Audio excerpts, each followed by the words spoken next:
ગાંધીનગરના દહેગામ ખાતે રાષ્ટ્રીય રક્ષા શક્તિ યુનિવર્સિટીનું આજે પદવીદાન સમારોહ યોજાવાનો છે, જેમાં વડાપ્રધાન નરેન્દ્ર મોદી, ગૃહપ્રધાન અમિત શાહ, રાજ્યપાલ આચાર્ય દેવવ્રત, સીએમ ભૂપેન્દ્ર પટેલ પહોંચ્યા છે। પદવીદાન સમારોહ સમયે 1090 વિદ્યાર્થીઓને પદવી આપવામાં આવશે। 13 વિદ્યાર્થીઓને ડોક્ટરેટ અને 38 વિદ્યાર્થીઓને ગોલ્ડ મેડલ એનાયત કરવામાં આવશે। વડાપ્રધાન નરેન્દ્ર મોદી રાષ્ટ્રીય રક્ષા શક્તિ યુનિવર્સિટીના નવનિર્મિત કેમ્પસનું પણ ઉદ્ઘાટન કરવાના છે।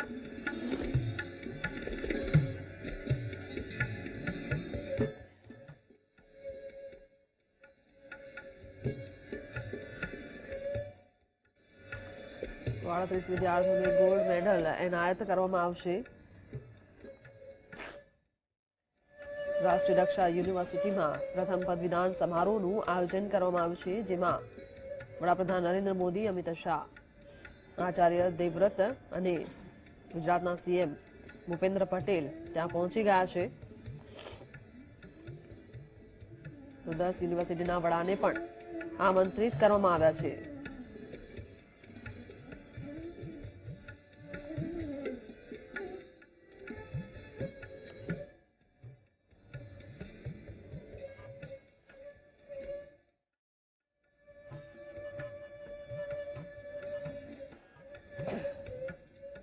તો 1090 વિદ્યાર્થીઓને પદવી એનાયત કરવામાં આવવાની છે।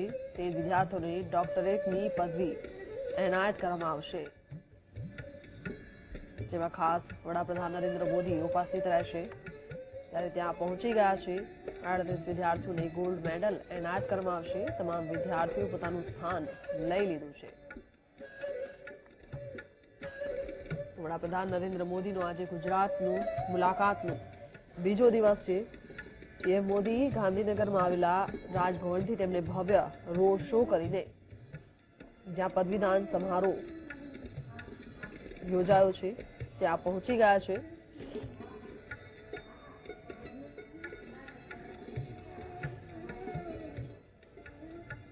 રાષ્ટ્રીય રક્ષા યુનિવર્સિટી ખાતે પદવીદાન સમારોહનું આયોજન કરવામાં આવ્યું છે। 1090 વિદ્યાર્થીઓને પદવી એનાયત કરવામાં આવશે।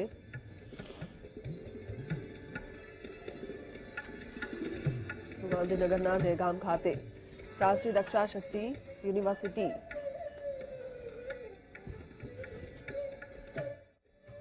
ખાતે વડાપ્રધાન નરેન્દ્ર મોદી પહોંચી ગયા છે। 38 વિદ્યાર્થીઓને ગોલ્ડ મેડલ એનાયત કરવામાં આવશે।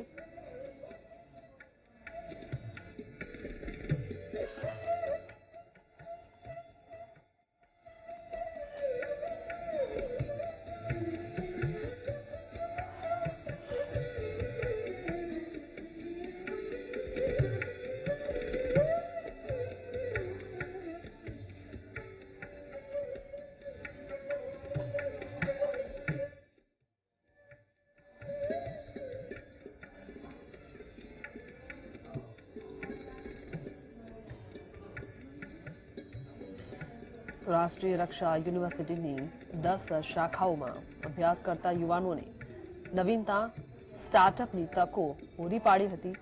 રાષ્ટ્રીય રક્ષા યુનિવર્સિટી ડિપ્લોમાથી લઈને ડોક્ટર સુધી પોલીસ વિજ્ઞાન અને વ્યવસ્થાપન, ફોજદારી કાયદો, ન્યાય, સાયબર, મનોવિજ્ઞાન, ઇન્ફોર્મેશન ટેકનોલોજી, આર્ટિફિશિયલ ઇન્ટેલિજન્સ અને સાયબર સિક્યુરિટી, ક્રાઇમ ઇન્વેસ્ટિગેશન, વ્યૂહાત્મક ભાષાઓ, આંતરિક સંરક્ષણ અને રમતગમત, દરિયાઈ સુરક્ષામાં 38 શૈક્ષણિક કાર્યક્રમોમાં પ્રદાન કરે છે। ત્યારે આ તમામ વિદ્યાર્થીઓને પદવી આજે એનાયત કરવામાં આવવાની છે વડાપ્રધાન નરેન્દ્ર મોદીના હસ્તે, જેનું ભવ્ય કાર્યક્રમનું આયોજન કરવામાં આવ્યું છે। આ કાર્યક્રમ હેઠળ 18 રાજ્યમાંથી 822 વિદ્યાર્થીઓ જે અભ્યાસ કરી રહ્યા છે। આ ઉપરાંત એનએસજી, ઈએમઈ પણ ડિપ્લોમા પ્રોગ્રામ માટે નોંધાયેલા છે। રાષ્ટ્રીય રક્ષા યુનિવર્સિટીના પ્રથમ પદવીદાન સમારોહમાં વડાપ્રધાન નરેન્દ્ર મોદી તેમજ ગૃહમંત્રી અમિત શાહ, મુખ્યમંત્રી ભૂપેન્દ્ર પટેલ સાથે રાજ્યપાલ આચાર્ય દેવવ્રત સહિતના મહાનુભાવો ત્યાં ઉપસ્થિત રહેવાના છે। સિક્યુરિટીની તમામ વ્યવસ્થા પોલીસની જુદી જુદી શાખાઓ દ્વારા પણ કરવામાં આવ્યું છે। જે રીતે ગુજરાતની 2 દિવસની મુલાકાત માટે વડાપ્રધાન નરેન્દ્ર મોદી હાલ ગુજરાતમાં ઉપસ્થિત છે। ગઈકાલે પણ તેમણે ભવ્ય રોડ શો કરીને લોકોનું અભિવાદન ઝીલ્યું હતું, ત્યારે આજે પણ તેમણે ભવ્ય રોડ શો થકી લોકોનો મિજાજ પણ જાણ્યો હતો। લોકો ખૂબ જ ઉત્સાહિત હતા અને તેમને ભાવભીનું આવકાર પણ આપી રહ્યા હતા। ત્યારે આ માર્ગ પર તેમણે લોકોનું અભિવાદન પણ ઝીલ્યું હતું। પુષ્પવર્ષાથી તેમનું સ્વાગત કરવામાં આવ્યું હતું। ત્યારે હાલમાં રાષ્ટ્રીય રક્ષા યુનિવર્સિટી ખાતે જે પદવીદાનનું આયોજન કરવામાં આવ્યું છે ત્યાં ખાસ ઉપસ્થિત રહેવાના છે વડાપ્રધાન નરેન્દ્ર મોદી સાથે ગૃહમંત્રી અમિત શાહ, ગુજરાતના રાજ્યપાલ આચાર્ય દેવવ્રત સાથે ગુજરાતના સીએમ ભૂપેન્દ્ર પટેલ પણ મંચ પર ઉપસ્થિત રહેશે। તમામ વિદ્યાર્થીઓ પણ પોતાનું સ્થાન લઈ લીધું છે અને થોડી વારમાં જ આ કાર્યક્રમ પણ શરૂ થશે, જ્યાં 38 વિદ્યાર્થીઓને ગોલ્ડ મેડલ એનાયત કરવામાં આવશે।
વડાપ્રધાન નરેન્દ્ર મોદી હાલમાં રાષ્ટ્રીય રક્ષા યુનિવર્સિટી ખાતે પહોંચી ગયા છે। તેમની સાથે ગૃહમંત્રી અમિત શાહ પણ ઉપસ્થિત છે, તો ગુજરાતના રાજ્યપાલ આચાર્ય દેવવ્રત પણ તેમની સાથે ઉપસ્થિત છે। ચિલોડાથી દહેગામ સુધી રોડ શો યોજ્યા બાદ મોટી સંખ્યામાં જે રીતે તેમનું અભિવાદન કરવામાં આવ્યું, ત્યારે અભિવાદન ઝીલતા હાલમાં વડાપ્રધાન નરેન્દ્ર મોદી ગૃહમંત્રી સાથે રાષ્ટ્રીય રક્ષા યુનિવર્સિટી ખાતે પહોંચ્યા છે, જ્યાં પદવીદાન કાર્યક્રમ યોજાયો છે। થોડી વારમાં આ કાર્યક્રમ શરૂ થશે। રક્ષા શક્તિ યુનિવર્સિટીના નવા સંકુલનું મોદી દ્વારા લોકાર્પણ પણ કરવામાં આવશે। તો આ સાથે મુખ્યમંત્રી ભૂપેન્દ્ર પટેલ પણ તેમની સાથે ઉપસ્થિત રહેશે। 10 થી વધુ યુનિવર્સિટીના વડાને આ કાર્યક્રમમાં આમંત્રણ આપવામાં આવ્યું છે। 1090 માંથી 37 વિદ્યાર્થીઓને ગોલ્ડ મેડલ એનાયત કરવામાં આવશે, જ્યારે 14 ને ડોક્ટરેટની ડિગ્રી એનાયત કરવામાં આવશે। તો દહેગામ તાલુકાના લવાડ ખાતે જે રાષ્ટ્રીય રક્ષા યુનિવર્સિટીનું પ્રથમ પદવીદાન સમારોહનું આજે આયોજન કરવામાં આવ્યું છે। May we request everyone to please rise for the inauguration.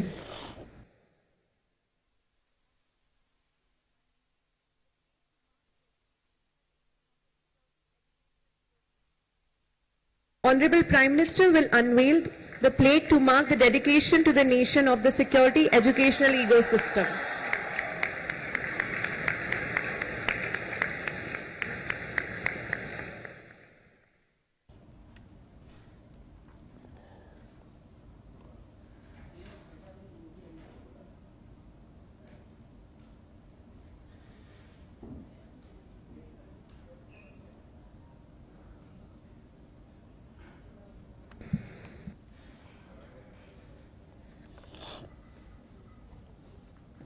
વડાપ્રધાન નરેન્દ્ર મોદીએ પદવીદાન સમારોહ માં પહોંચી ગયા છે, Thank you, જ્યાં તેમને everyone. May I request everyone to be seated now? We shall be shortly commencing Raksha the યુનિવર્સિટીના convocation નવા ceremony. સંકુલનું ઉદ્ઘાટન કર્યું છે. હાલમાં જ તેમની સાથે પણ ગૃહમંત્રી અમિત શાહ પણ ઉપસ્થિત છે. ગુજરાત રાજ્યના રાજ્યપાલ આચાર્ય દેવવ્રત પણ તેમની સાથે ઉપસ્થિત છે. તો મુખ્યમંત્રી ભૂપેન્દ્ર પટેલ પણ તેમની સાથે ઉપસ્થિત છે. રક્ષા શક્તિ યુનિવર્સિટીના નવા સંકુલનું વડાપ્રધાન નરેન્દ્ર મોદીના હસ્તે લોકાર્પણ કરવામાં આવ્યું છે. આ યુનિવર્સિટીમાં પ્રથમ પદવીદાન સમારોહનું આયોજન કરવામાં આવ્યું છે, જ્યાં 10થી વધુ યુનિવર્સિટીના વડાને આમંત્રિત કરવામાં આવ્યા છે. તો 1090માંથી 37 વિદ્યાર્થીઓને ગોલ્ડ મેડલ એનાયત કરવામાં આવશે, જ્યારે 14ને ડોક્ટરેટની ડિગ્રી એનાયત કરવામાં આવનાર છે. તો હાલમાં તેમને રક્ષા શક્તિ યુનિવર્સિટીના સંકુલનું લોકાર્પણ કર્યું છે. દહેગામ તાલુકાના લવાડ ખાતે રાષ્ટ્રીય રક્ષા યુનિવર્સિટીના પ્રથમ પદવીદાન સમારોહનું આજે જે રીતે આયોજન કરવામાં આવ્યું છે, તમામ વિદ્યાર્થીઓ પણ ત્યાં ઉપસ્થિત છે. મુખ્યમંત્રી ભૂપેન્દ્ર પટેલ પણ તેમની સાથે છે. મુખ્ય અતિથિ વડાપ્રધાન નરેન્દ્ર મોદી હાલમાં ત્યાં પહોંચી ગયા છે અને તેમને સંકુલનું લોકાર્પણ કર્યું છે, જેને તાળીઓના ગડગડાટ સાથે તમામ વિદ્યાર્થીઓએ વધાવ્યું છે.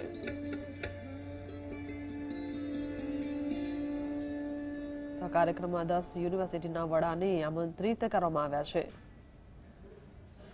આ પહેલા જ રીતે ભવ્ય રોડ શો કર્યો. તમામ જનતાનું At this અભિવાદન time, we ઝીલ્યા request બાદ તેઓ everyone ત્યાં to please rise and પદવીદાન welcome the સમારોહ કાર્યક્રમમાં convocation પહોંચ્યા છે. procession as they enter the arena. We request everyone to please rise and welcome the convocation procession as they enter the arena. आप सभी से विनम्र अनुरोध है कि कृपया दीक्षांत शोभा यात्रा का खड़े होकर अभिवादन करें।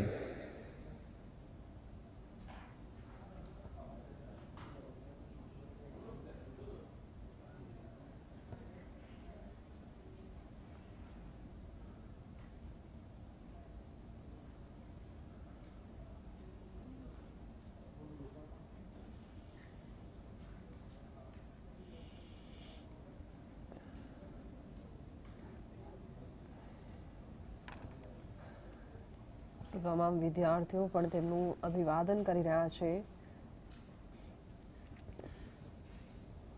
રક્ષા શક્તિ યુનિવર્સિટીની મુલાકાત અને આ સંકુલના લોકાર્પણ માટે વડાપ્રધાન નરેન્દ્ર મોદી મુખ્ય અતિથિ તરીકે અહીંયા ઉપસ્થિત છે, જ્યાં તમામ વિદ્યાર્થીઓએ તેમનું ઊભા થઈને અભિવાદન કર્યું છે. અહીંયા પદવીદાન સમારોહમાં ખાસ ઉપસ્થિત રહ્યા છે. આ પદવીદાન સમારોહમાં વડાપ્રધાન નરેન્દ્ર મોદી દ્વારા વિદ્યાર્થીઓને ગોલ્ડ મેડલ અને ડોક્ટરેટની ડિગ્રી એનાયત કરવામાં આવશે. આ સમારોહમાં 10થી વધુ યુનિવર્સિટીના વડાને આમંત્રિત કરવામાં આવ્યા છે. ચુસ્ત સુરક્ષા બંદોબસ્ત સાથે જે રીતે ભવ્ય રોડ શો કર્યા બાદ હાલમાં રક્ષા શક્તિ યુનિવર્સિટી ખાતે વડાપ્રધાન નરેન્દ્ર મોદી ત્યાં પહોંચ્યા છે અને મંચ પર તેઓ આવી ગયા છે, જ્યાં મંચ પર આવતા તેમનું અભિવાદન કરવામાં આવી રહ્યું છે તમામ વિદ્યાર્થીઓ દ્વારા. આચાર્ય દેવવ્રત અને મુખ્યમંત્રી ભૂપેન્દ્ર પટેલ પણ આ મંચ પર તેમની સાથે ઉપસ્થિત છે.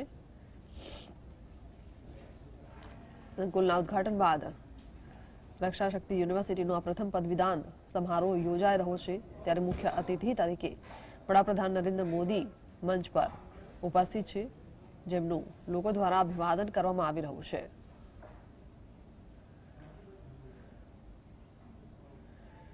આ કાર્યક્રમમાં 10થી વધુ યુનિવર્સિટીના વડાને આમંત્રિત કરવામાં આવ્યા છે. 37 વિદ્યાર્થીઓને ગોલ્ડ મેડલ એનાયત કરવામાં આવશે, જ્યારે 14ને ડોક્ટરેટની ડિગ્રી એનાયત કરવામાં આવશે. ચુસ્ત સુરક્ષા બંદોબસ્ત વચ્ચે આ કાર્યક્રમનું આયોજન થયું છે, જ્યાં મુખ્ય અતિથિ તરીકે વડાપ્રધાન નરેન્દ્ર મોદી હાલ મંચ પર ઉપસ્થિત છે. તેમની સાથે ગૃહમંત્રી અમિત શાહ પણ ઉપસ્થિત છે.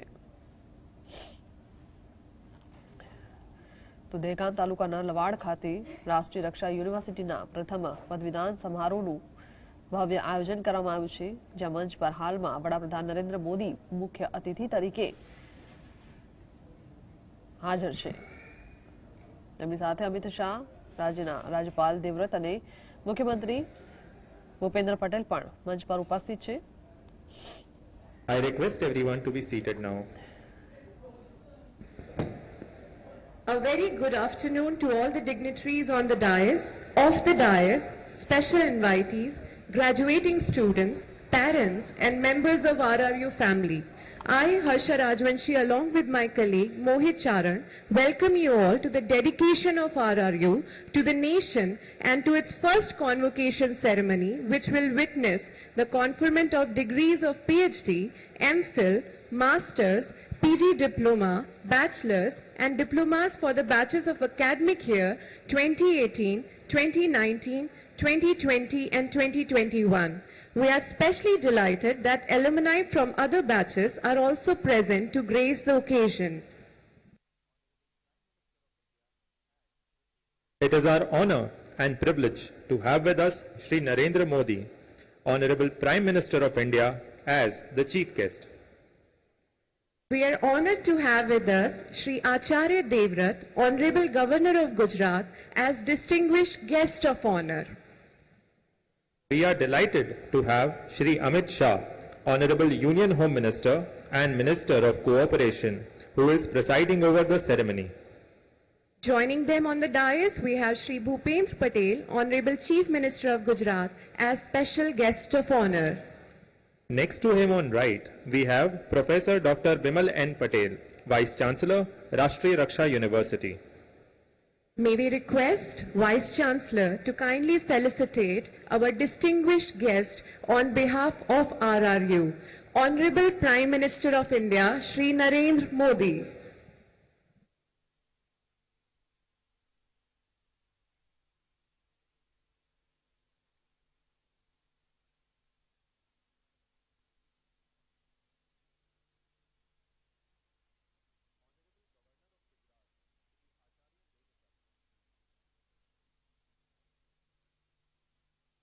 Honorable Governor of Gujarat, Shri Acharya Devvrat.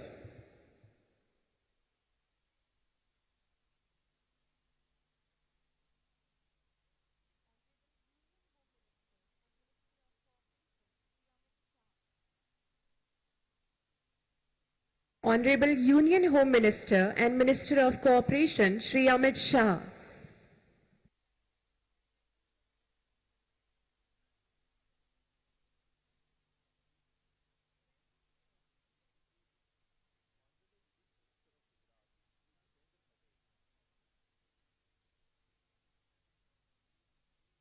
Honorable Chief Minister of Gujarat, Shri Bhupendra Patel.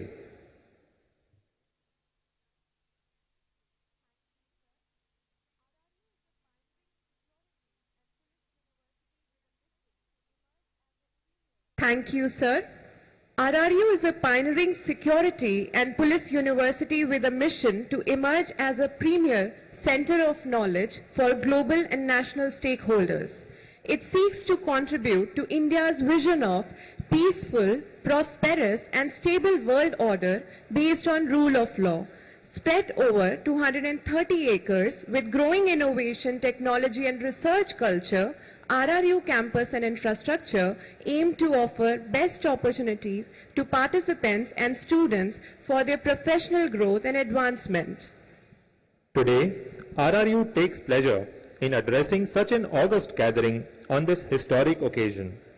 The ambience itself is vibrating with the overwhelming enthusiasm of the university, graduating students, proud parents and committed faculty and staff.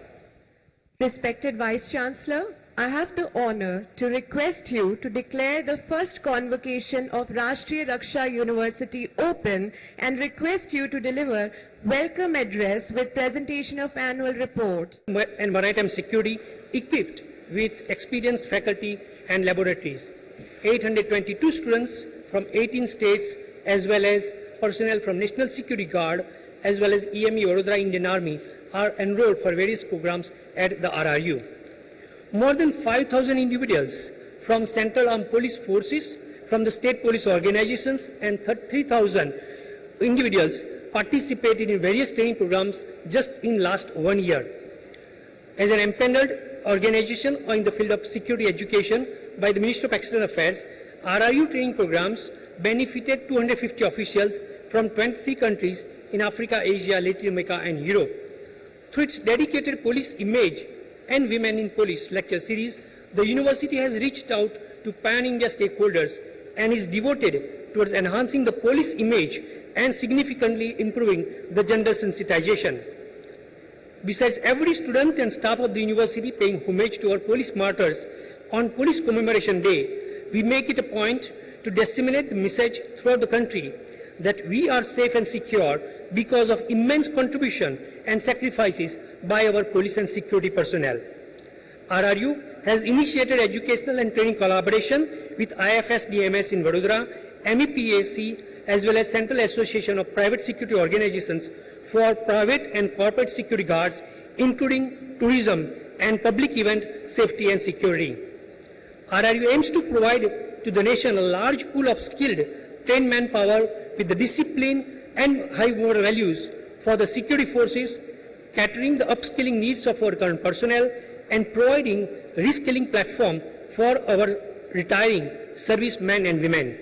Starting from the age of 16 years, including the NCC cadets, whoever wants to join police organizations and security forces will find state-of-art, tailor-made educational and training opportunities at RRU.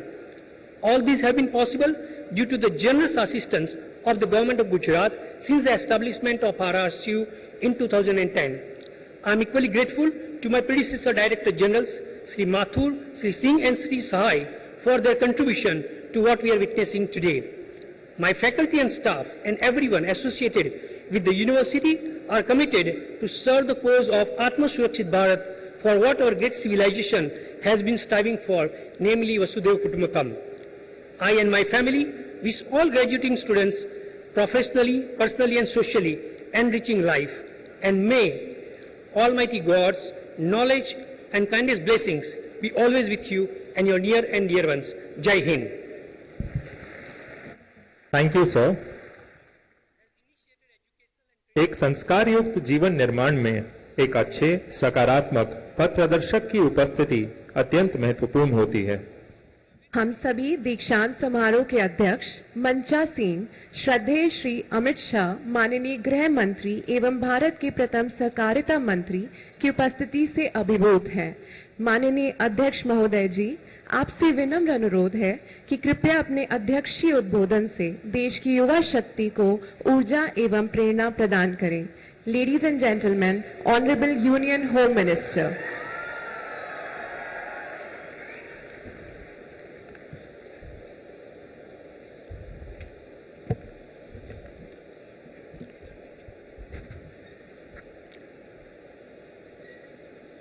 राष्ट्रीय रक्षा शक्ति university के लोकार्पण और राष्ट्रीय रक्षा university के प्रथम दीक्षांत समारोह में उपस्थित भारत के प्रधानमंत्री श्रीमान नरेंद्र मोदी जी, गुजरात राज्य के गवर्नर महामहिम आचार्य देवव्रत जी, गुजरात राज्य के लोकप्रिय मुख्यमंत्री श्री भूपेंद्र भाई जी, राष्ट्रीय रक्षा शक्ति यूनिवर्सिटी के कुलपति प्रोफेसर बिमल पटेल जी, यहां पर उपस्थित आज जिनको पदवीदान समारोह में पदवी दी जानी है और जो यहां पर अभी अपनी पढ़ाई कर रहे हैं ऐसे छात्र छात्राएं, उनके अभिभावक और उपस्थित सभी गणमान्य लोग, आज जब मैं यहां रक्षा शक्ति यूनिवर्सिटी के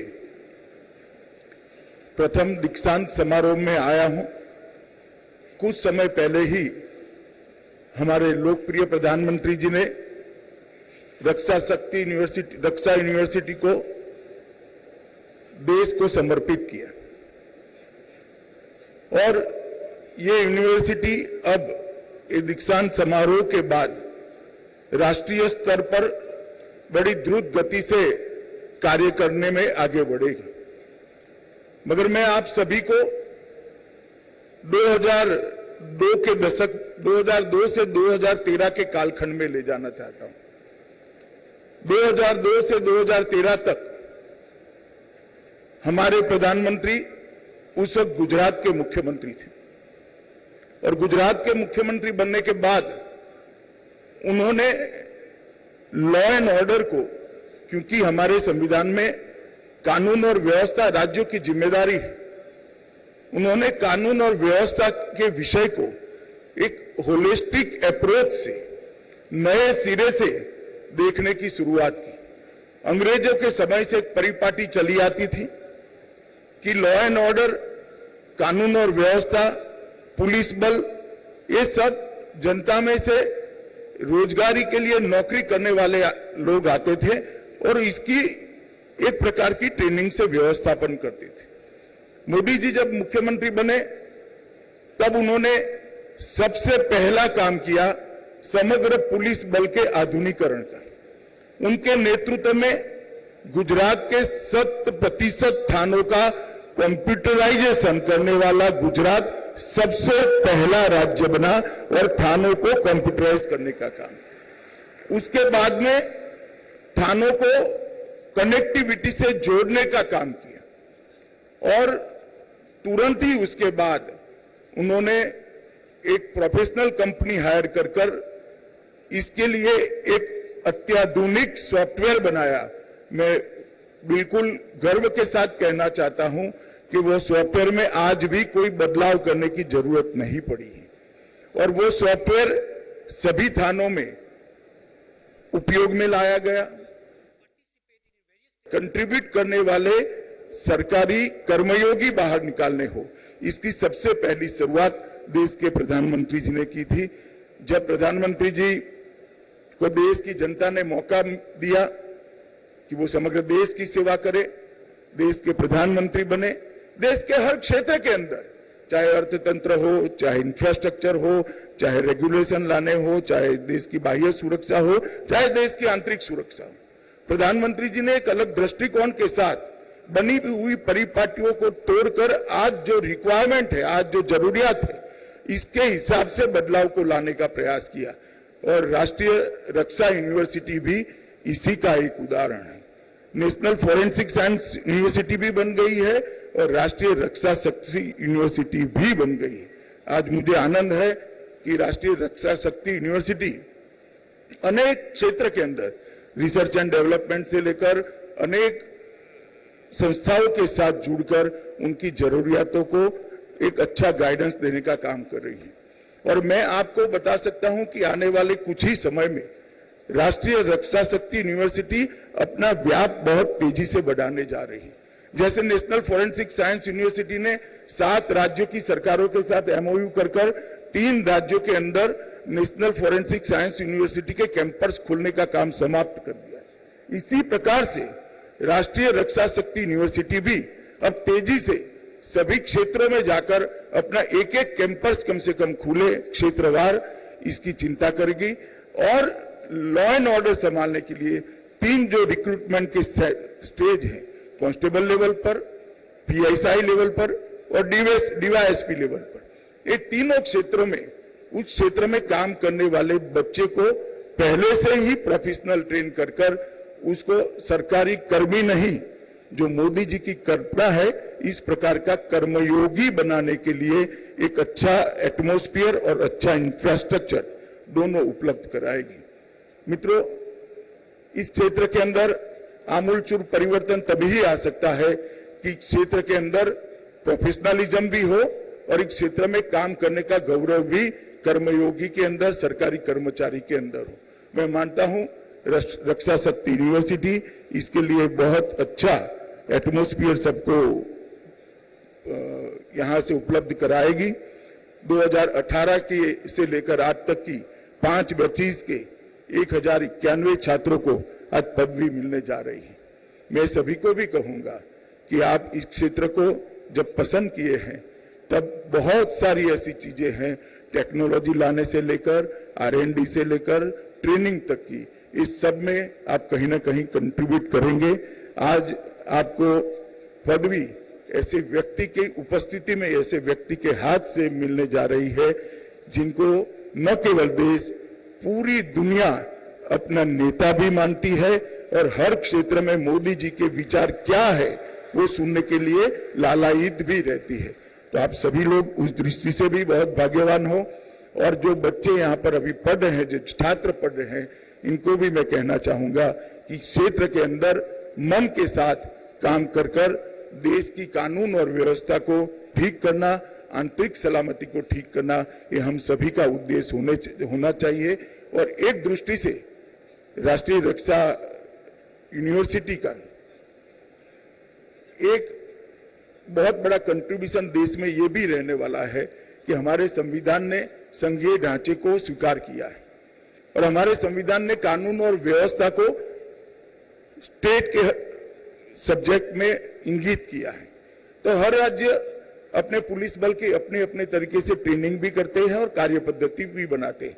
राष्ट्रीय रक्षा शक्ति यूनिवर्सिटी के तत्वाधान में जब पूरे देश भर में इसके कैंपस खुलेंगे और यहां से ट्रेन हुए बच्चे पुलिस बल में भी जाएंगे, अलग अलग क्षेत्र में भी जाएंगे, एक्सपर्ट इन नाते पुलिस की सपोर्टिव सिस्टम को भी काम करेंगे, तब अपने आप पूरे देश के पुलिस बल का एक वाक्यता लाने का काम भी राष्ट्रीय रक्षा शक्ति यूनिवर्सिटी कर सकती है।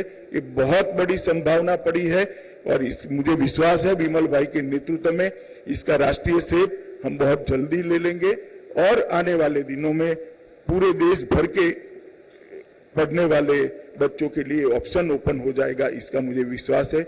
मैं गृह विभाग की ओर से प्रधानमंत्री मोदी जी का स्वागत भी करता हूं और बहुत बहुत धन्यवाद भी करना चाहता हूं कि इन्होंने आज अपने अमूल्य समय में से रक्षा यूनिवर्सिटी को यहां पर समय दिया और पहले पदवीदान समारोह में आए, इसके लिए धन्यवाद कर मेरी बात को समाप्त करता हूं। Vande Mataram.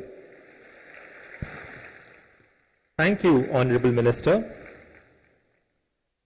May I now request the Vice Chancellor to commence the proceedings for the conferment of degrees. This convocation of RRU has been called to confer the degrees upon the candidates who in the examinations held for the purpose have been certified to be worthy of the same. Do you sincerely, this convocation of the RRU has been called to confer the degrees upon the candidates who in the examination held for the purpose have been certified in the worthy of the same. Let the candidates for degrees stand forward. I request candidates to please rise. I request all the candidates to please rise. I request all the graduating candidates to please rise at their respective places. I request all the candidates to say with me, do you sincerely promise and declare that if admitted to the degree for which you are candidates and for which you have been recommended, you will in your daily life and consideration conduct yourself as worthy members of this university?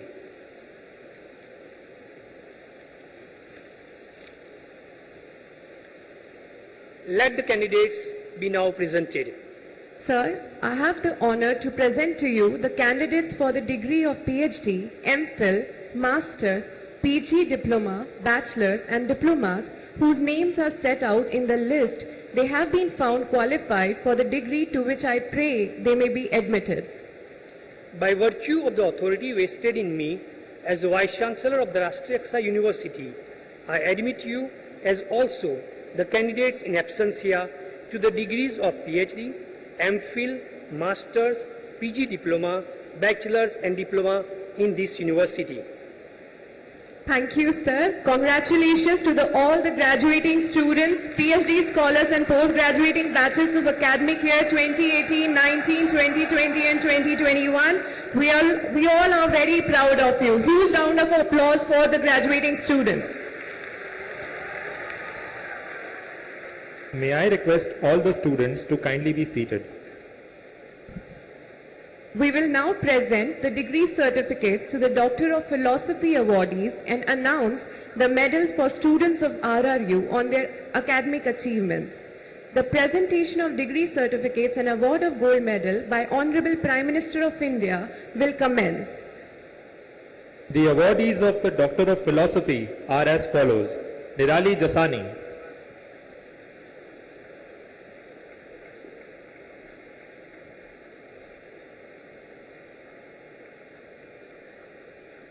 Sumit Chaudhary,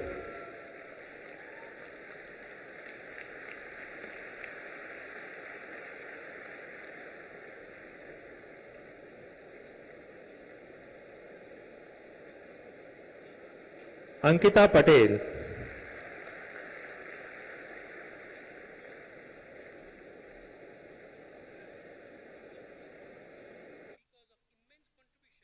Saurabh Singh,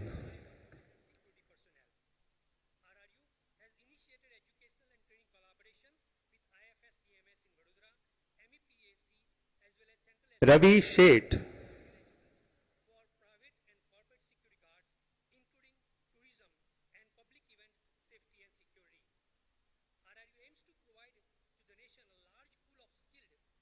Shweta Sharma,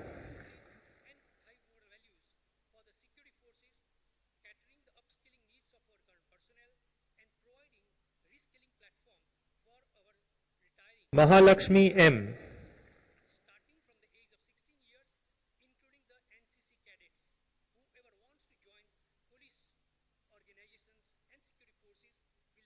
Kalyan Alladi,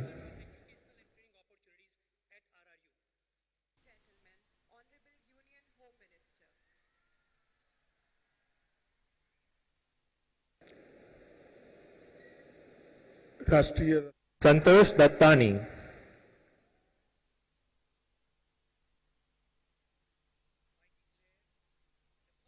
Shubham Khandelwal,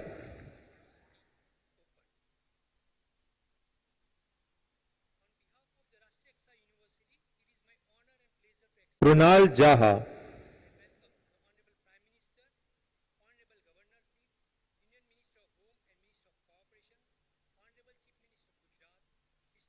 Amandeep Gotra,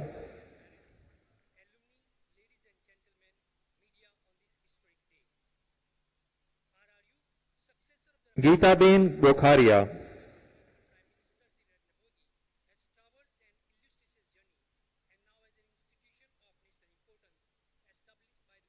Aniruddha Singh Gohil,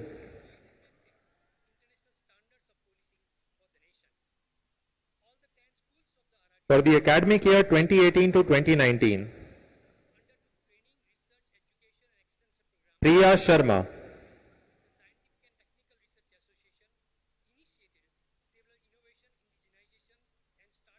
Neetal Parekh,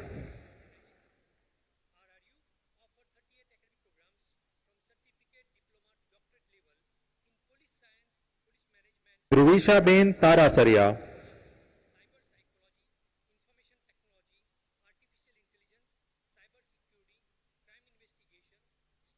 Mahima Thakur,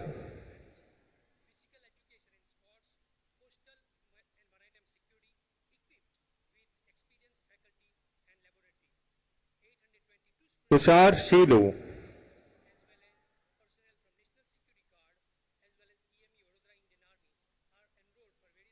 Aditya N.R. For the academic year 2019 to 2020, Khyati Sharma,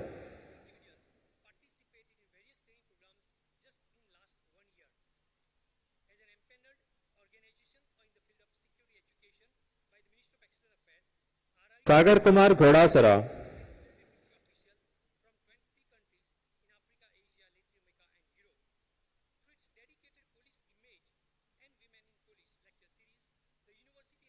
Ragini Pandey,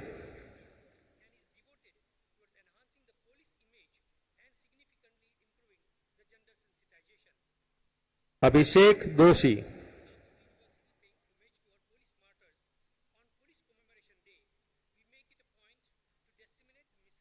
Pradeep Ghori,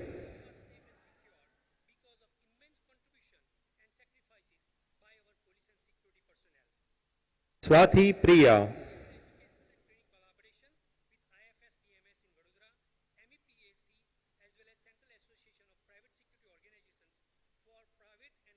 Sai Charan Gurkhaji.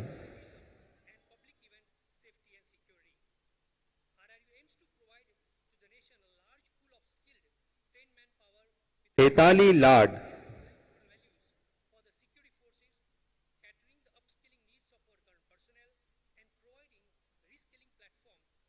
Bhavyaben Rathod.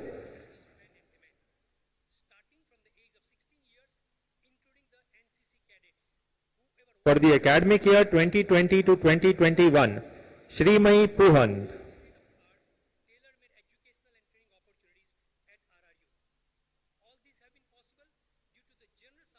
Saubhagya Dubey.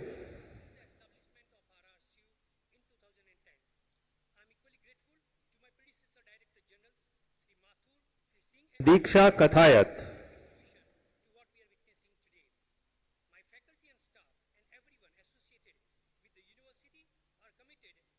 Arya Dharan.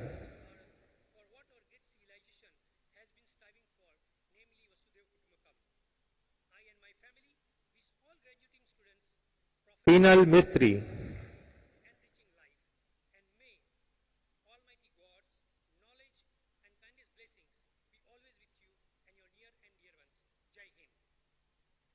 Praggu Sushma.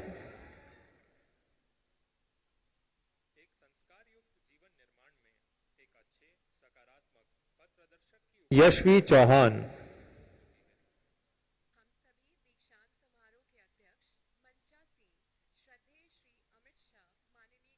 Rahul Parmar.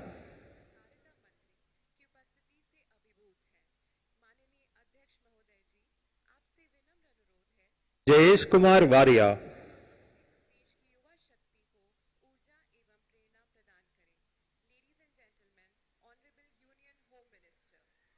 Nishant Bharat.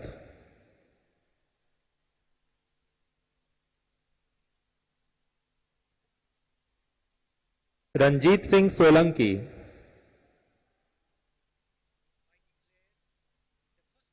And lastly Kishan बलट.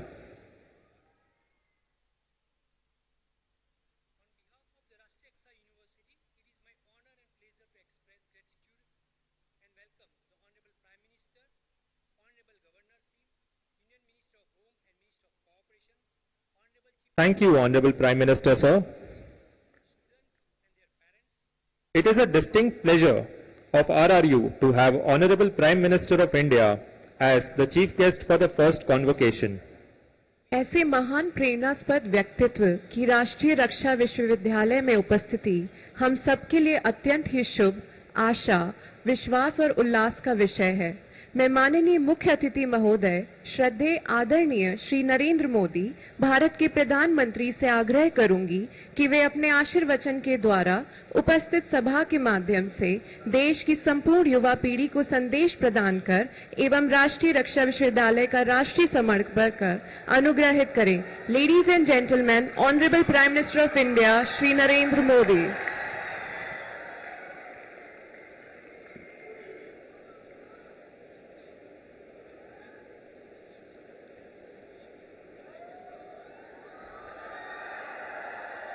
Gujarat के governor Acharya Devvrat जी, गृह मंत्री श्री अमित शाह, मुख्यमंत्री श्री भूपेंद्र पटेल, राष्ट्रीय रक्षा university के vice chancellor Bimal Patel जी, professors, teachers, university के छात्रगण, अभिभावकगण, अन्य महानुभाव, देवी और सज्जनों, राष्ट्रीय रक्षा यूनिवर्सिटी माना मेरे लिए एक विशेष आनंद का अवसर है। ये यूनिवर्सिटी देश भर में रक्षा के क्षेत्र में जो अपनी कैरियर बनाना चाहते हैं, और रक्षा का क्षेत्र सिर्फ यूनिफॉर्म और डंडा नहीं है, वो क्षेत्र बहुत विस्तृत है। और उसमें वेल ट्रेन्ड मैन पावर ये समय की मांग है। और इसलिए रक्षा के क्षेत्र में 21वीं सदी की जो चुनौतियां हैं, उन चुनौतियों के अनुकूल हमारी व्यवस्थाएं भी विकसित हो और उन व्यवस्थाओं को संभालने वाले व्यक्तित्व का भी विकास हो। और उस संदर्भ में उस एक विजन को लेकर के ये राष्ट्रीय रक्षा यूनिवर्सिटी का जन्म हुआ। प्रारंभ में गुजरात में वो रक्षा शक्ति यूनिवर्सिटी के रूप में जानी जाती थी। बाद में भारत सरकार ने उसको एक पूरे देश के लिए अहम यूनिवर्सिटी के रूप में उसको मान्यता दी। और आज ये एक प्रकार से देश का नजराना है, देश का गहना है, जो राष्ट्र की रक्षा के लिए यहां जो चिंतन, मनन, शिक्षा, ट्रेनिंग होगी, वो राष्ट्र रक्षा के लिए आने वाले कालखंड में देश के अंदर एक नया विश्वास पैदा करेंगे। आज जो छात्र छात्रा यहां से पढ़ करके निकल रहे हैं, उन्हें और उनके परिवार के सदस्यों को मेरी तरफ से मैं बहुत बहुत शुभकामनाएं देता हूं। आज एक और पावन अवसर है। आज के ही दिन नमक सत्याग्रह के लिए इसी धरती से दांडी यात्रा की शुरुआत हुई थी। अंग्रेजों के अन्याय के खिलाफ गांधी जी के नेतृत्व में जो आंदोलन चला, उसने अंग्रेजी हुकूमत को हम भारतीयों के सामूहिक सामर्थ्य का एहसास करा दिया था। मैं दांडी यात्रा में सम्मिलित हुए सभी सत्याग्रहियों का पुण्य स्मरण करता हूं और आजादी के 75 साल जब मना रहे हैं, तब ऐसे वीर स्वातंत्र सेनानियों को आदरपूर्वक श्रद्धांजलि देता हूं। साथियों, आज का दिन स्टूडेंट्स, टीचर्स, पेरेंट्स के लिए बहुत बड़ा दिन है, लेकिन मेरे लिए भी एक यादगार अवसर है। जैसे अभी अमित भाई बता रहे थे, किस कल्पना के साथ इस यूनिवर्सिटी का जन्म हुआ था। और स्वाभाविक है कि लंबे अरसे तक मंथन किया, बहुत एक्सपर्ट्स लोगों के साथ मैंने संवाद किया, दुनिया में इस दिशा में क्या क्या हो रहा है उसका अध्ययन किया, और सारी मशक्कत के बाद एक छोटा सा स्वरूप यहां गुजरात की धरती पर आकार लिया। हम देख रहे हैं कि अंग्रेजों के जमाने में जो देश में रक्षा का क्षेत्र था, उस समय सामान्य तौर पर एक लॉ एंड ऑर्डर रूटीन व्यवस्था का हिस्सा था। और अंग्रेज भी अपनी दुनिया चलती रहे, इसलिए जरा दमखम वाले, लंबे चौड़े कद वाले, डंडा चलाएं तो सब दूर पता चल जाए कि वो क्या है, इस इरादे से लोगों को रिक्रूट करते थे। जो रेशियल मासेस थे, कभी उसमें से चुनौती करते थे, और उनका काम भारत के नागरिकों पर डंडा चलाना, यही एक प्रकार से उनका काम था, ताकि अंग्रेज सुख चैन से अपनी दुनिया चला सके। लेकिन आजादी के बाद उसमें बहुत रिफॉर्म्स की आवश्यकता थी, आमूलचूल परिवर्तन की आवश्यकता थी। लेकिन दुर्भाग्य से हमारे देश में उस दिशा में जितना काम होना चाहिए, हम बहुत पीछे रह गए। और उसके कारण आज भी सामान्य जो परसेप्शन बना हुआ है, वो परसेप्शन खास करके पुलिस के संबंध में, ये परसेप्शन ऐसा बना हुआ है कि भाई उनसे बच के रहो, इनसे जरा दूर रहो। यूनिफॉर्म पे हमारे देश में सेना भी है, लेकिन सेना के लिए परसेप्शन क्या है? कहीं कोई संकट की घड़ी है और दूर से भी सेना दिखाई दे तो उसको लगता है कि अब तो कोई संकट नहीं है, ये लोग आ गए हैं। एक अलग परसेप्शन है और इसलिए भारत में ऐसे मैन पावर को सुरक्षा क्षेत्र में तैयार करके लाना बहुत जरूरी है, जो सामान्य मानवी के मन में एक मित्रता की अनुभूति करे, एक विश्वास की अनुभूति करे। और इसलिए हमारी पूरे ट्रेनिंग मॉड्यूल को बदलने की बहुत आवश्यकता थी। उसी गहन चिंतन में से भारत में पहली बार इस प्रकार का प्रयोग हुआ था, जो आज विस्तार होते होते राष्ट्रीय रक्षा यूनिवर्सिटी के रूप में आपके सामने प्रस्तुत है। कभी कभी लगता था कि रक्षा मतलब यूनिफॉर्म है, पावर है, हाथ में डंडा है, पिस्तौल है। आज वो जमाना चला गया है। आज रक्षा का क्षेत्र उसने अनेक रंग रूप ले लिए हैं, अनेक चुनौतियां पैदा हो गई हैं। पहले के समय कहीं एक जगह पे घटना होती थी तो उसकी खबर गांव के दूसरे कोने में पहुंचते पहुंचते भी घंटे लग जाते थे और दूसरे गांव में पहुंचते पहुंचते तो दिन लग जाते थे और पूरे राज्य में पहुंचते पहुंचते 24 घंटे 48 घंटे लग जाते थे। और उस दरमियान पुलिस बेड़ा अपनी व्यवस्थाएं कर लेता था, चीजों को संभाल पाता था। आज तेज गति से चल फ्रिक्शन ऑफ सेकंड में जब कम्युनिकेशन होता है, चीजें फैल जाती हैं। ऐसे समय किसी एक जगह से व्यवस्थाओं को संभाल करके आगे बढ़ना ये संभव नहीं रहा है। और इसलिए हर इकाई में एक्सपर्टाइज चाहिए, हर इकाई में सामर्थ्य चाहिए, हर इकाई में उस प्रकार के बल चाहिए, तब जाकर के हम स्थितियों को संभाल सकते हैं। और इसलिए संख्या बल से ज्यादा ट्रेन मैन पावर जो हर चीजों को संभाल सके, जो टेक्नोलॉजी को भी जानता हो, जो टेक्नोलॉजी को भी फॉलो करता हो, जो ह्यूमन साइकी भी जानता हो, जो यंग जनरेशन है उसके साथ डायलॉग करने के तौर तरीके जानता हो।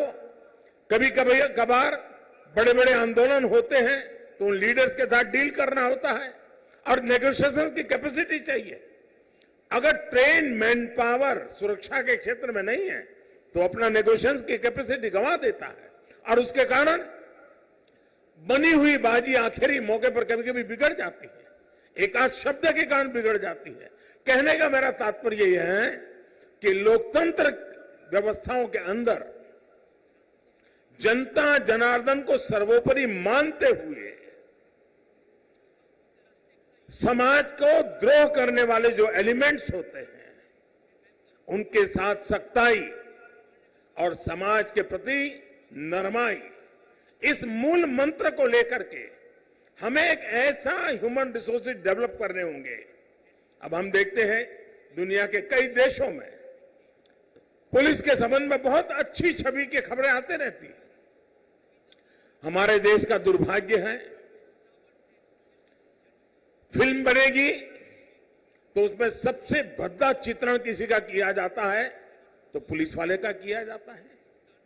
अखबार अगर भरे पड़े देखें तो उसमें भी भद्दे से भद्दा किसी का चेहरा बना दिया जाता है तो पुलिस वाले का बना दिया जाता है। और उसके कारण समाज में जिस प्रकार की सच्चाई पहुंचनी चाहिए, इन दिनों सोशल मीडिया के कारण हमने कोरोना कालखंड में देखा, यूनिफॉर्म में, पुलिस के यूनिफॉर्म में काम करने वाले लोग, उनकी कई वीडियो बहुत वायरल हुई। कोई पुलिस वाला रात को निकलता है, कोई भूखा है उसको खाना खिला रहा है, किसी के घर में लॉकडाउन के कारण दवाइयां नहीं है तो पुलिस के लोग जो मोटरसाइकिल पे जाकर के उनको दवाई पहुंचाते हैं। एक मानवीय चेहरा, पुलिस का मानवीय चेहरा इस कोरोना कालखंड के अंदर जन सामान्य के मन में उभर रहा था। लेकिन फिर वो चीजें ठहर गई। ऐसा नहीं कि काम बंद हुआ है, लेकिन जिन लोगों ने एक नैरेटिव बना के रखा हुआ है, और जब नकारात्मक वातावरण होता है तो अच्छा करने की इच्छा होने के बाद भी उसका मन में निराशा आ जाती है।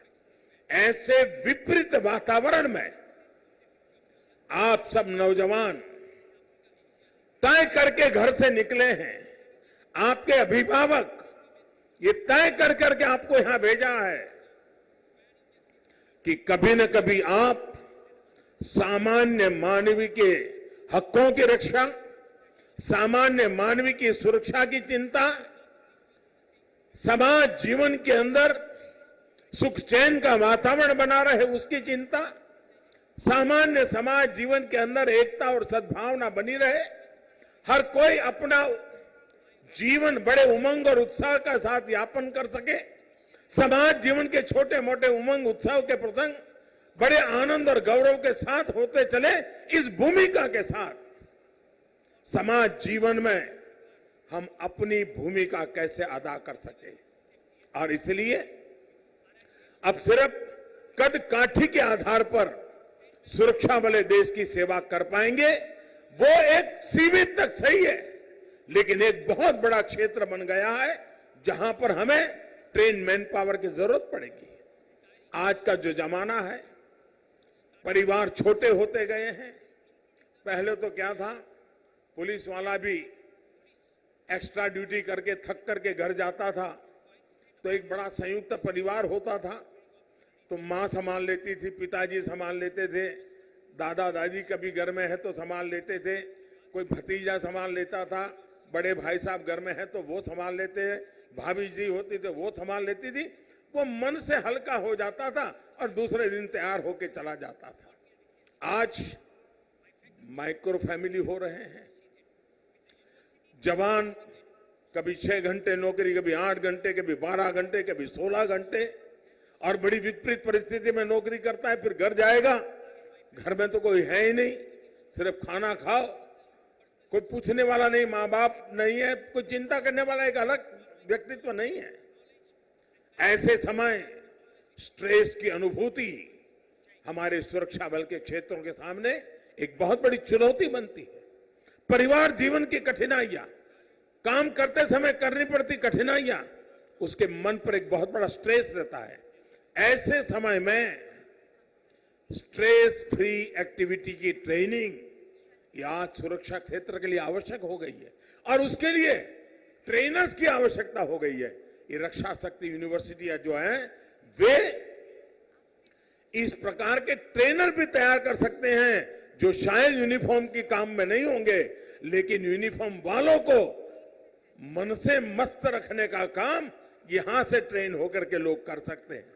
आज सेना में भी बहुत बड़ी मात्रा में योगा टीचरों की जरूरत पड़ रही है। आज पुलिस बेड़े में भी बहुत बड़ी मात्रा में योगा और रिलैक्सेशन टेक्निक वाले टीचर्स की आवश्यकता लगी है। ये दायरा भी रक्षा क्षेत्र का अंदर आएगा। उसी प्रकार से टेक्नोलॉजी एक बहुत बड़ी चुनौती है, और मैंने देखा है कि अगर एक्सपर्टाइज नहीं है तो हम समय पर जो करना चाहिए वो नहीं कर पाते हैं, देर हो जाती है। जिस प्रकार से साइबर सिक्योरिटी के इश्यू बने हैं, जिस प्रकार से क्राइम में टेक्नोलॉजी बढ़ती चली जा रही है, उसी प्रकार से क्राइम डिटेक्शन में टेक्नोलॉजी सबसे ज्यादा मददगार भी हो रही है। पहले के समय में कहीं चोरी हो जाए तो चोर को पकड़ने में लंबा समय लग जाता था, लेकिन आज कहीं सीसीटीवी कैमरा होगा, सीसीटीवी कैमरा के फुटेज देख लीजिए तो फिर पता चलता हाँ ये व्यक्ति बड़ी आशंका से जा रहा है, पहले इस मोहल्ले में गया, फिर इस मोहल्ले में गया। आप लिंक बिठा दें और आपके पास आर्टिफिशियल इंटेलिजेंस का नेटवर्क है तो बड़ी आसानी से एक व्यक्ति को ट्रेस करके आप ढूंढ सकते हैं कि यहां से निकला था, यहां आया था और यहां पर उसने कानून के विरुद्ध में काम किया है, पकड़ा जाता है। तो जैसा क्रिमिनल वर्ल्ड टेक्नोलॉजी का उपयोग कर रही है, वैसे सुरक्षा बलों के लिए भी टेक्नोलॉजी एक बहुत बड़ा सशक्त हथियार आया है। लेकिन सही लोगों के हाथ में सही हथियार और समय पर काम करने का सामर्थ्य ट्रेनिंग के बिना संभव नहीं है। और मैं मानता हूं कि दुनिया में बड़ी बड़ी घटनाएं, अगर आप इस क्षेत्र में आपके शायद यहां केस स्टडी पढ़ाते होंगे तो उसमें आता होगा कि किस प्रकार से टेक्नोलॉजी का उपयोग करते क्राइम किया जाता है और किस प्रकार से टेक्नोलॉजी के उपयोग से क्राइम डिटेक्ट किया जाता है। ये ट्रेनिंग सिर्फ सुबह परेड करना, फिजिकल फिटनेस, इतने से अब रक्षा क्षेत्र का काम नहीं रहा है। कभी कभी तो मैं सोच रहा हूं मेरे दिव्यांग भाई बहन शायद फिजिकली अनफिट होंगे तो भी अगर रक्षा शक्ति यूनिवर्सिटी में ट्रेन हो जाएंगे तो वे भी रक्षा क्षेत्र अंदर शारीरिक अक्षमता के बाद भी ट्रेनिंग के कारण, मानसिकता के कारण बहुत बड़ा योगदान दे सकते हैं। यानी पूरा दायरा बदल चुका है।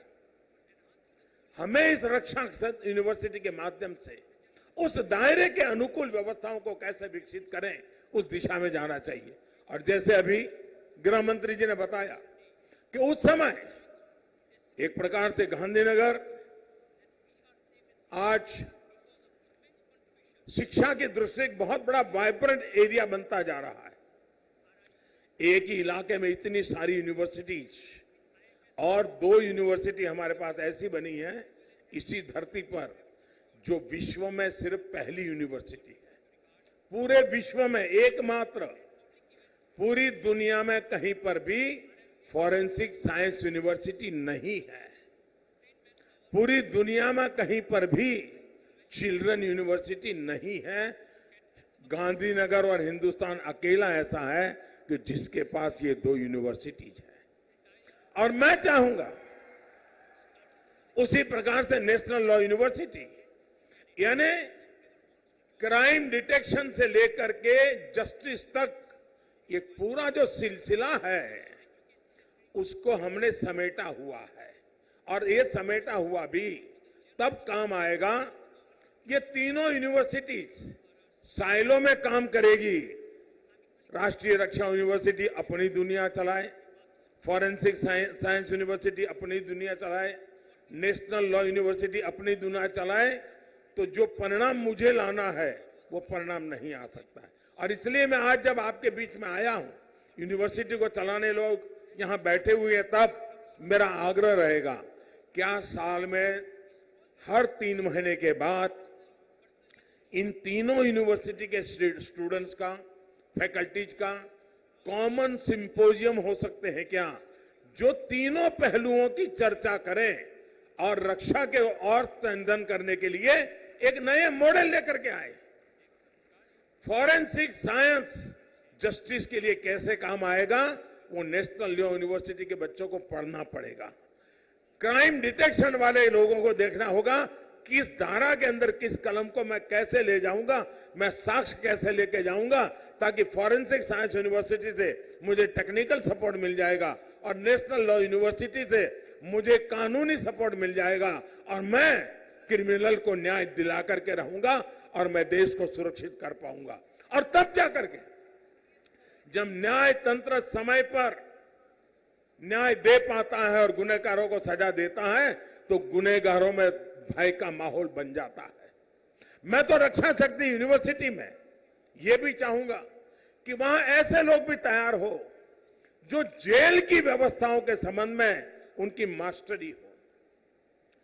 जेल की व्यवस्थाएं आधुनिक कैसी बने, जेल के अंदर जो कैदी है या जो अंडर ट्रायल है उनकी साइकी को अटेंड कर करके काम करने वाले लोग कैसे तैयार हो, वो गुनाह से बाहर कैसे निकले, किस परिस्थितियों में गुनाह करने गया था, इन सारी मनोवैज्ञानिक अध्ययन का काम फॉरेंसिक साइंस यूनिवर्सिटी में भी क्रिमिनल मेंटालिटी का बहुत बड़ा अच्छा अध्ययन होता है।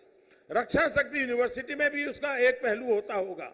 मैं समझता हूं क्या हमारे यहां से ऐसे लोग तैयार हो सकते हैं कि जिनकी एक्सपर्टाइज यही हो, जो कैदियों के अंदर पूरे जेल के माहौल को बदलने में काम कर सकते हो, उनकी साइकी को अटेंड कर सकते हो और एक अच्छा मनुष्य बना करके वो जेल से भी बाहर निकले।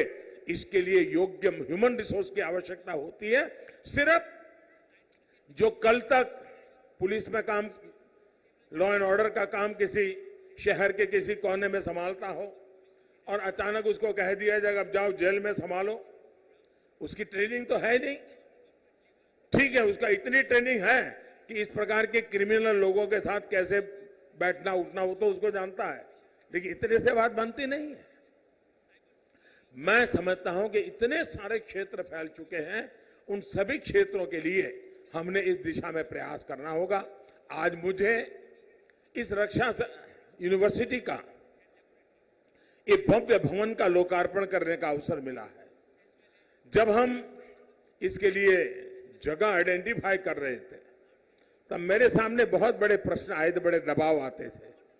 हर एक का कहना था साहब आप इतना दूर क्यों भेज रहे हैं, ये क्यों कर रहे हैं, लेकिन मेरा मत था कि अगर गांधीनगर से अगर 25-50 किलोमीटर दूर जाना पड़े, इससे यूनिवर्सिटी की अहमियत कम नहीं होती है। अगर यूनिवर्सिटी में दम होगा तो गांधीनगर का सबसे बड़ा फोकस एरिया बन सकता है। और आज ये भवन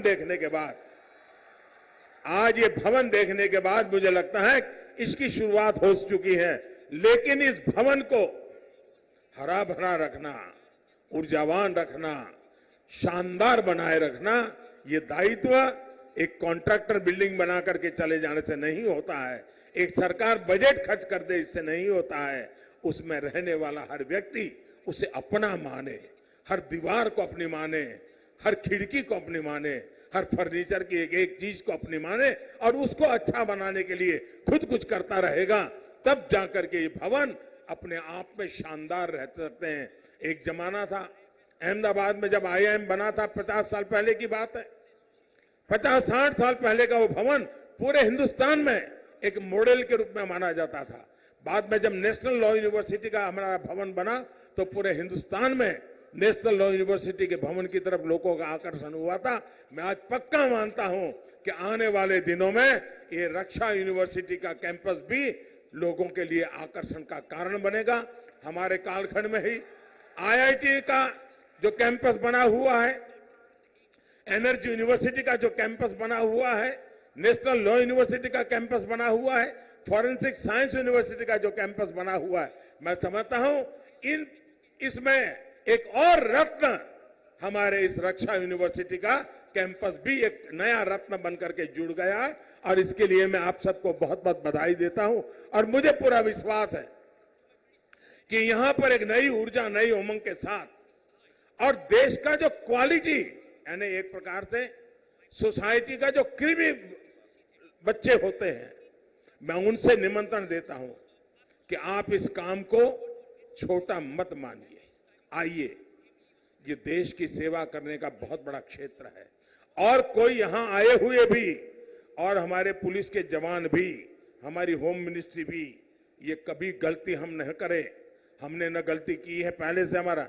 ये पुलिस यूनिवर्सिटी नहीं है, ये पुलिस यूनिवर्सिटी नहीं है, ये रक्षा यूनिवर्सिटी है जो संपूर्ण राष्ट्र की रक्षा के संदर्भ में मैन पावर तैयार करने वाली यूनिवर्सिटी है। वो अनेक फील्ड में जाएंगे, यहां से ऐसे लोग भी तैयार होंगे जो रक्षा के क्षेत्र में काम करने वालों का न्यूट्रिशन क्या होना चाहिए उसकी एक्सपर्टाइज होगी। कोई ऐसे एक्सपर्ट तैयार होंगे कि क्रिमिनल दुनिया के रिकॉर्ड बनाने के सॉफ्टवेयर कैसे होने चाहिए उस पर काम करेंगे। जरूरी नहीं कि उसको यूनिफॉर्म पहनने की नौबत आए, लेकिन वो यूनिफॉर्म की साइकी जानता है। काम कोई भी करता है वो मिलकर के अच्छा परिणाम दे सकते हैं। इस भावना के साथ आज इस यूनिवर्सिटी का हम प्रगति की दिशा में आगे बढ़ रहे हैं। और जैसा हमने सोचा है, फॉरेंसिक साइंस यूनिवर्सिटी देश में फैलनी चाहिए, रक्षा शक्ति यूनिवर्सिटी देश में फैलनी चाहिए। और विद्यार्थी काल से बच्चे के मन में, कुछ बच्चे रहते हैं जो बचपन से सोचते हैं मुझे स्पोर्ट्स पर्सन बनना है, कुछ लोग बचपन से सोचते हैं हमें डॉक्टर बनना है, कुछ लोग बचपन से सोचते हैं हमें इंजीनियर बनना है। ये एक क्षेत्र है। भले आज एक तबका है जो आज भी नकारात्मक का वातावरण यूनिफॉर्म के प्रति बना हुआ है, लेकिन हम अपने कर्तव्य से, अपने कठोर परिश्रम से और अपने मानवीय मूल्यों की इज्जत करते हुए काम करेंगे तो मुझे पक्का विश्वास है कि जो परसेप्शन बना हुआ है उसको बदल करके सामान्य मानवीय में विश्वास जताने का काम हमारी ये यूनिफॉर्म फोर्स कर सकते हैं। और जब यूनिफॉर्म फोर्स करता हूं तब सरकारी दायरे में काम करने वाले, पट्टा और टोपी लगाने वाले की बात में सिर्फ सीमा नहीं करता हूं। आज प्राइवेट सिक्योरिटी भी बहुत बड़ी मात्रा में बढ़ रही है। बहुत बड़ी मात्रा में प्राइवेट सिक्योरिटी का क्षेत्र बना हुआ है और मैंने देखा है कई स्टार्टअप डेवलप हो रहे हैं जो सिर्फ रक्षा के क्षेत्र में काम कर रहे हैं। आपकी ये ट्रेनिंग ऐसे नए नए स्टार्टअप की दुनिया में आने के लिए भी आपको निमंत्रण देती है। मुझे विश्वास है कि आप जैसे साथी, मेरे नौजवान साथी, देश की रक्षा को प्राथमिकता देते हुए जब आगे आ रहे हैं, तब एक और बड़ा क्षेत्र है जिसको हमने समझना होगा। जैसे मैंने शुरू में कहा कि नेगोशिएशंस की एक आर्ट होती है।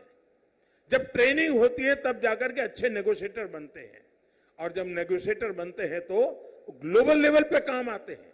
धीरे धीरे आप प्रगति कर करके ग्लोबल लेवल के नेगोशिएटर बन सकते हैं और मैं मानता हूं ये भी समाज जीवन के अंदर बहुत बड़ी आवश्यकता है।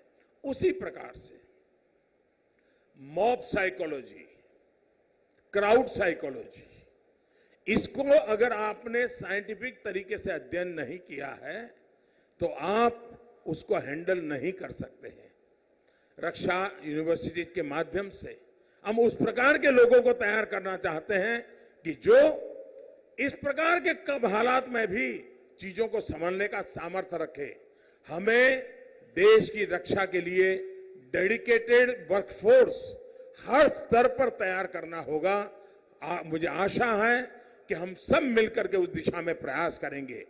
मैं आज जिन विद्यार्थी को अपनी पढ़ाई पूरी कर करके जाने का अवसर मिला है, मैं उनको भी अनेक अनेक शुभकामनाएं देता हूं।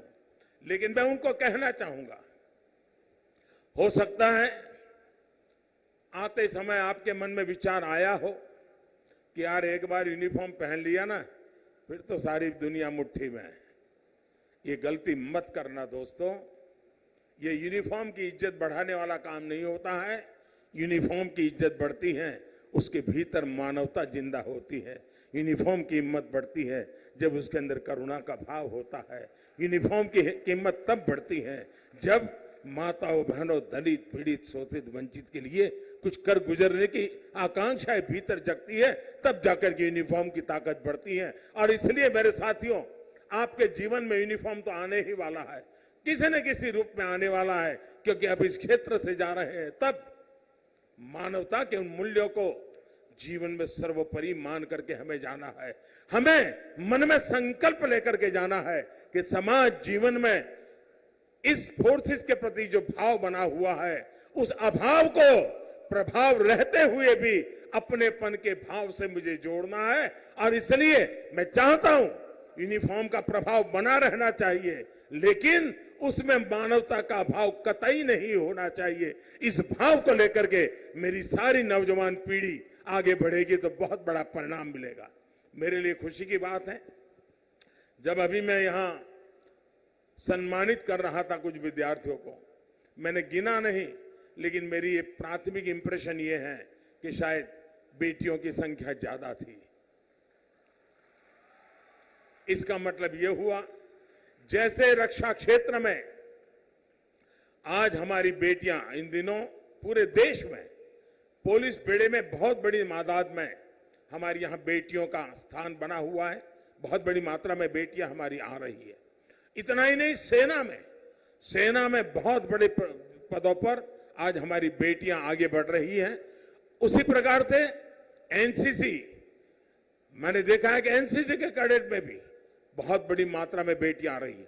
आज भारत सरकार ने एनसीसी का भी व्याप बहुत बढ़ा दिया है, अनेक गुना बढ़ा दिया है।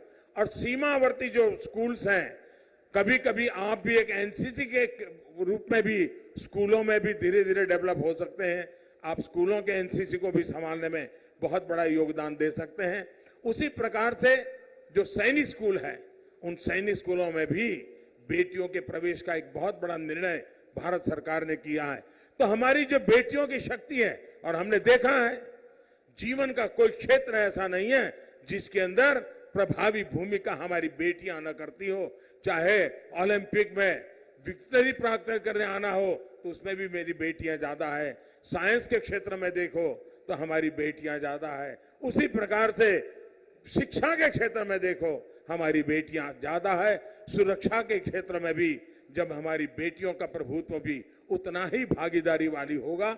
मुझे पूरा विश्वास है कि मेरे देश की माताओं बहनों को सुरक्षा का एहसास होगा और इस भाव को लेकर के, उस भूमिका को लेकर के आप सब आगे आए। एक बहुत बड़ा इनिशिएटिव जब हमने लिया है, उस इनिशिएटिव को सफल बनाने का काम पहली बेच का ज्यादा होता है। एक यूनिवर्सिटी कितना बड़ा परिवर्तन ला सकती है, एक ह्यूमन रिसोर्स डेवलपमेंट की इंस्टीट्यूट कितना बड़ा परिवर्तन ला सकती है। गुजरात की धरती की 2 घटनाएं मैं आपके सामने रखना चाहूंगा। बहुत समय पहले, और उस समय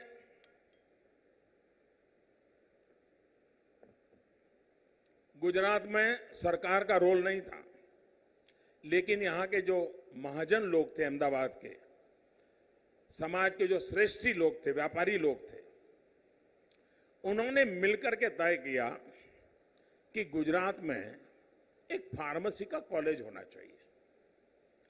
आज से 50-60 पहले फार्मेसी का एक कॉलेज बना, तब वो एक मामूली सा कॉलेज का निर्माण हुआ।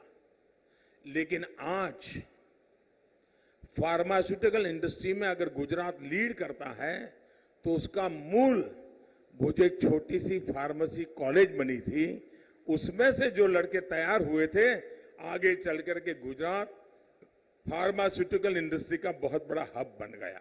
और वही फार्मा आज दुनिया का, कोरोना के बाद दुनिया के माना है कि हिंदुस्तान फार्मा का हब है। ये काम एक छोटी सी कॉलेज से शुरू हुआ था। उसी प्रकार से अहमदाबाद IIM, वो यूनिवर्सिटी नहीं है, वो डिग्री कोर्स नहीं है, कोई यूनिवर्सिटी की सैंक्शन नहीं है, एक सर्टिफिकेट कोर्स है। जब प्रारंभ हुआ तो लोग शायद सोचते होंगे ये 6-8 महीने 12 महीने का सर्टिफिकेट कोर्स से जिंदगी में क्या होगा। लेकिन IIM ने एक ऐसी प्रतिष्ठा बनाई, आज जितने दुनिया में बड़े बड़े CEOs हैं, कोई न कोई IIM से गुजरा हुआ है। दोस्तों, एक यूनिवर्सिटी क्या कर सकती है, मैं वो सपना इस रक्षा यूनिवर्सिटी में देख रहा हूं, जो हिंदुस्तान के पूरे रक्षा के क्षेत्र के चित्र को बदल देगा, रक्षा की सोच को बदल देगा और रक्षा के अंदर आने वाले हमारी युवा पीढ़ी के लिए नए परिणाम ला करके रहेगा। इस पूरे विश्वास के साथ पहली पीढ़ी का जिम्मेदारी ज्यादा होती है, फर्स्ट कॉन्वोकेशन वालों की जिम्मेदारी और अधिक बन जाती है।